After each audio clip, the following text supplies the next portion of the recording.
Though not mandatory, to get the most out of this course, we recommend the following requirements for a successful course experience. You should have some background in programming. Now, we're going to be writing plugins in several languages, but an overall good foundation in programming concepts will take you far in this course.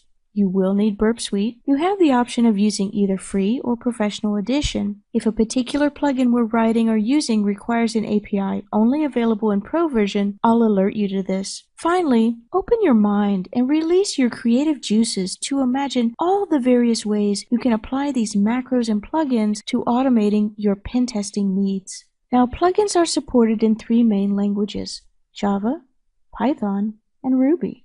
So in this course, I'm going to be using the following integrated development environments, or IDEs, for each of these languages we will write our plugins in: Eclipse for Java, PyCharm for Python, RubyMine for Ruby. Eclipse and PyCharm have community editions and are available for free. RubyMine is available for free for students, or you can download it as a 30-day trial. Now, we're going to do examples and exercises in Java and Python together, but I include the Ruby IDE here for completeness. Now, of course, you're not required to use these same IDEs, so if you have a favorite or another that you prefer, please feel free to use it. All the source code will be made available to you for download, and you can import that source code into your own IDE. Let's take a look at each of these IDEs and set up our first projects to have them ready for coding our plugins.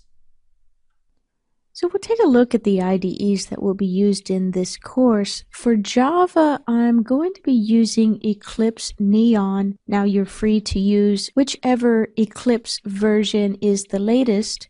I happen to be using the Enterprise Edition, but any of the Java IDEs from Eclipse that have the software development kit in there should suffice. Now, for Python, I'm going to be using the PyCharm IDE from JetBrains. There is a community edition, which of course is free, just as Eclipse is free. In order to follow along with all of the modules of this course, we're working with Java plugins or Python plugins. You will see me using these IDEs. Now, one other IDE of note is you could use RubyMine if you're continuing on to write Burp plugins in Ruby. This is also from JetBrains.